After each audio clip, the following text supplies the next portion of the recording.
to the Doctor Who Marathon. I'm your host McEdam, and today we're going to be talking about The Ice Warriors by Brian Hayes, directed by Derek Martison. Now, this DVD exists, it's real, hooray! But episodes 2 and episode 3 of this 6-part adventure is missing in the BBC archives. And here it's been reanimated by the same people who did Power of the Daleks, the Macra Terror, and the Faceless Ones. However, I believe, I could be wrong, but I believe this is their first story that they animated. And yeah, it kind of shows because it's a bit crude, it's a bit cartoonish. I mean, it's obviously because it's a cartoon, but it doesn't really fit well with the rest of the story. But that's a topic for later. For now, let's delve into this story. Now, this is a six-part story, so we're not going to delve too deep into the story here. Mainly just a broad overview. So, what actually happens? The Doctor and his TARDIS crew, which at the moment consists of Jamie McCrimmon, played by Fraser Hines, and Victoria Waterfield.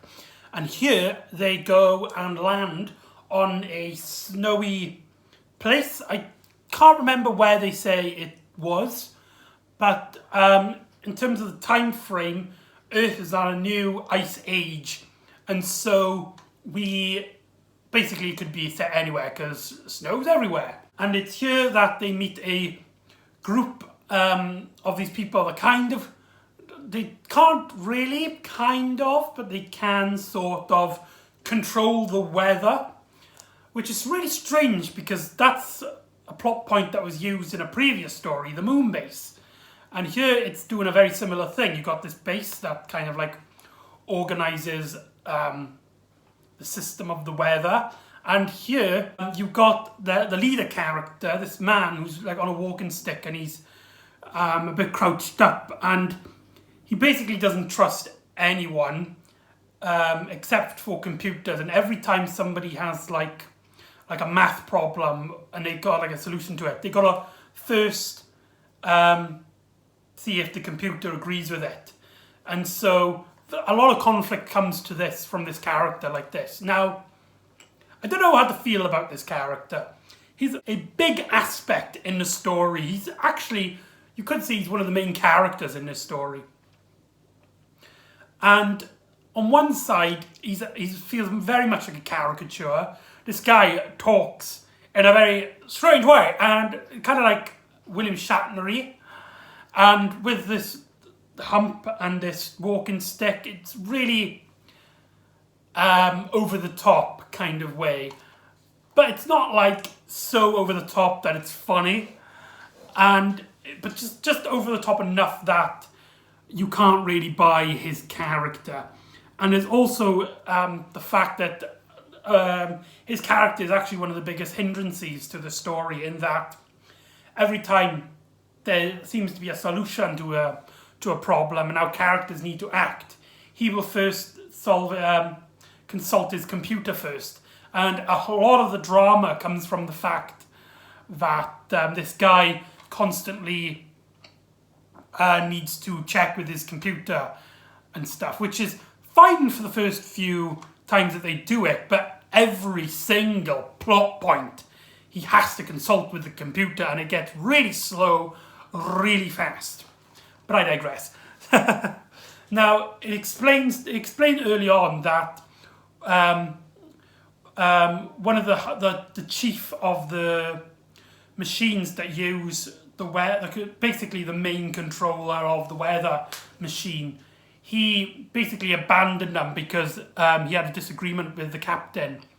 And so he's basically become like an Eskimo with another lad that he's befriended outside.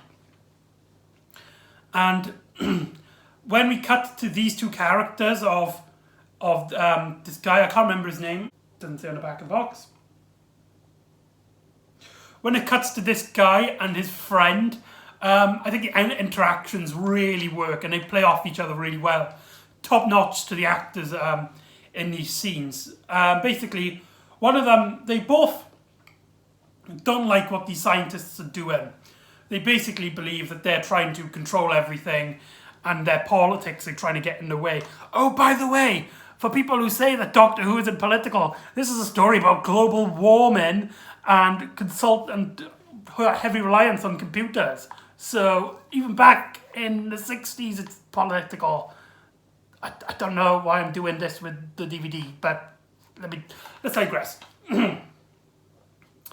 And so they both have disagreements with the base part.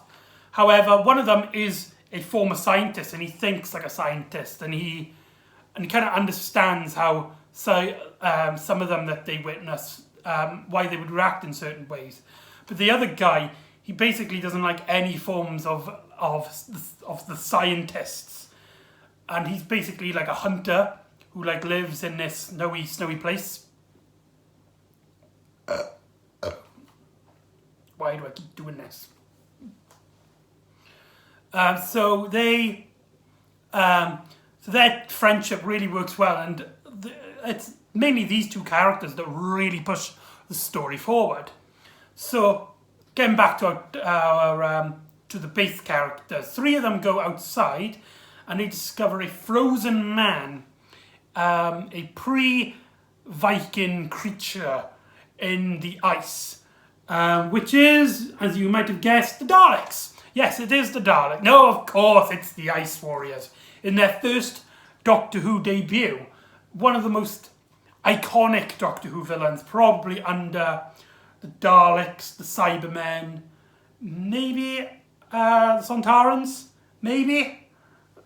So yeah, they're one of the higher tiers of Doctor Who recurring villains, which I find really funny because they're only really villains in the second Doctor era, which I find kind of amusing. Now here, they're basically a stereotypical warrior race. They come in, they want to just conquer everything. They're trying to like repair their ships, so they need pits from the base.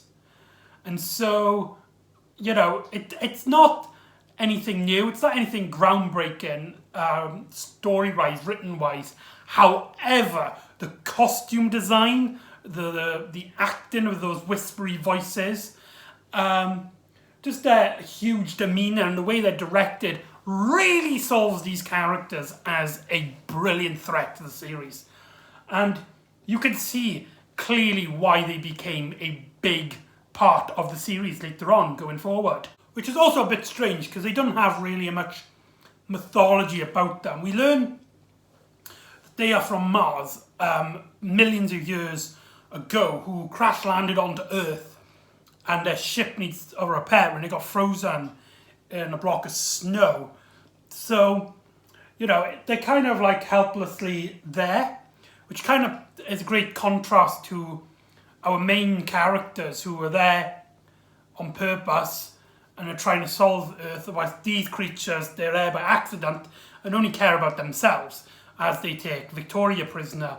Now, I like Victoria, I really do, but I am finding it a bit irritating how she is, in the past few stories, just constantly being the damsel in distress character, which is fine, but when that's your only role to the story for the majority of it, it does become a problem if it happens over and over again.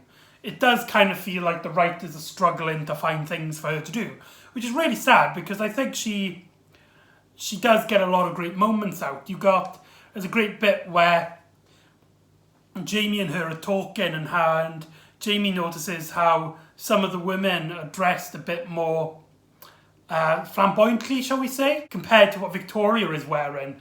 And there's a great banter between them two scenes.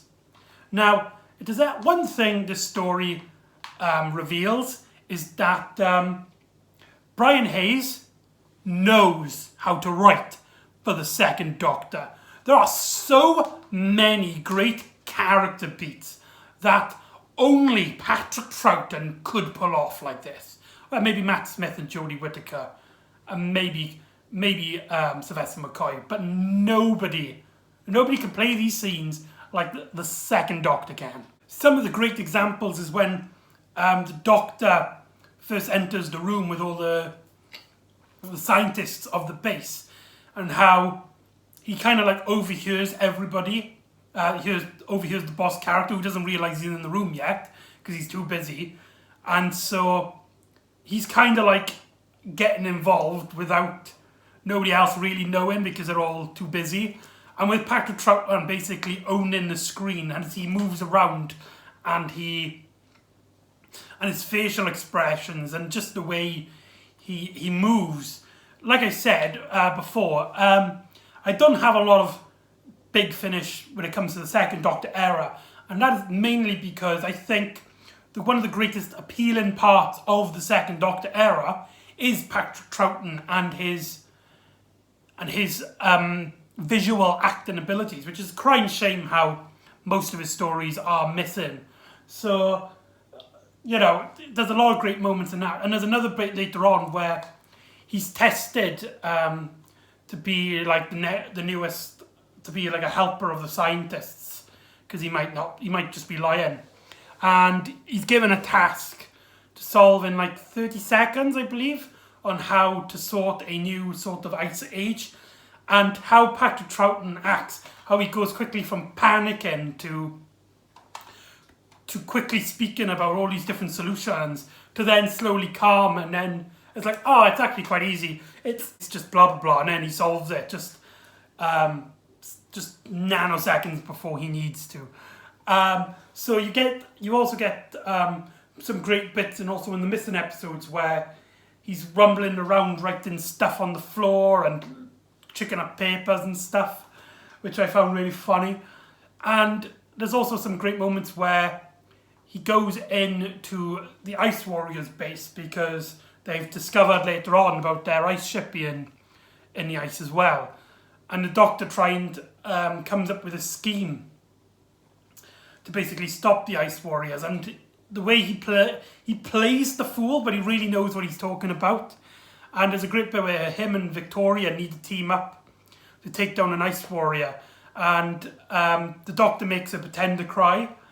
And they're talking through her crying. It's constantly like her crying, Doctor's talking, and then suddenly it's like the Doctor's listening and she's talking, and it's like really abrupt because, you know, they don't want the Ice Warrior to listen. And I think, in my opinion, only Patrick Troughton could pull that off. None other Doctor can enthuse that personality that Patrick Troughton gives to the role. So this is probably one of his finest roles in the series.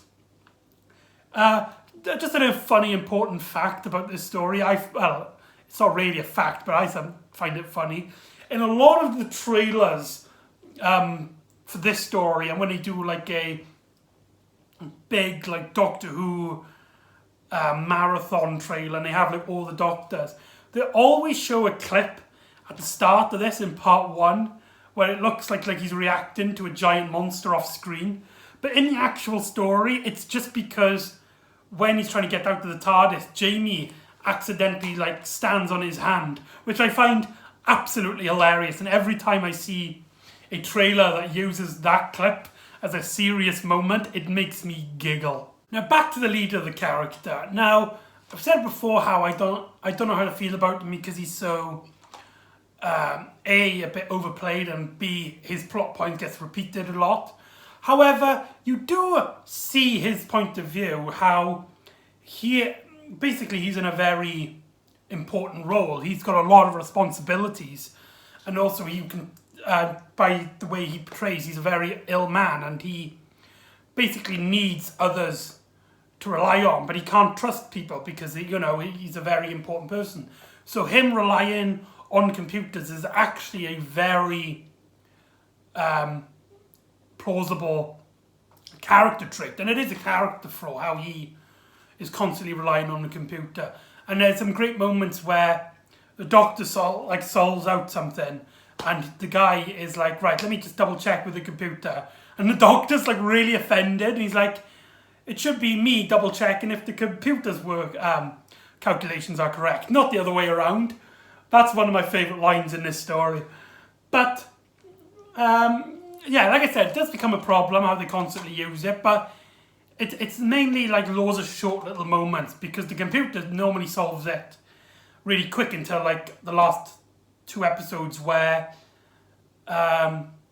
basically the computer can't see a way out, and so it basically tells everybody to wait because it can't really see a solution really.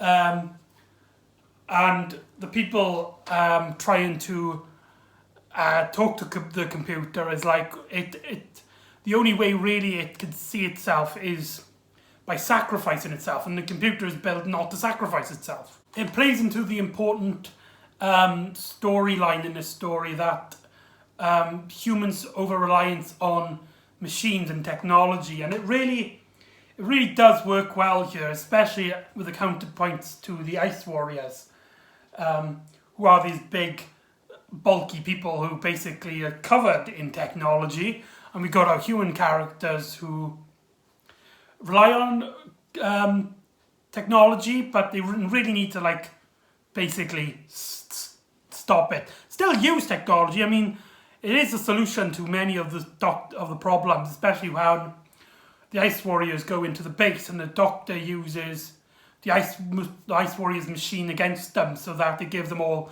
basically a nasty headache.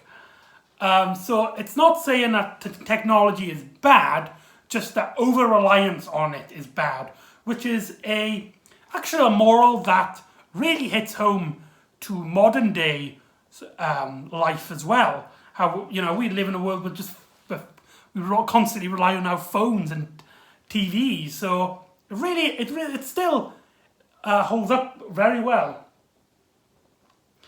And so that's my thoughts on the Ice Warriors. It has a few issues, especially when it comes to some pacing. But however, Brian Hayes does a fantastic job at writing the second Doctor, keeping the story entertaining with these two side characters, and introducing us to one of the Doctor Who's greatest Doctor Who villains, the Ice Warriors.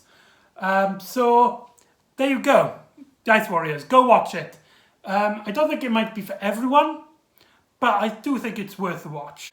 So join me next time where we meet double gangers and we have another story about controlling the weather. Are you serious? So join me next time where we go into the enemy of the world. So join me next time on the Doctor Who Marathon. I'll see you then.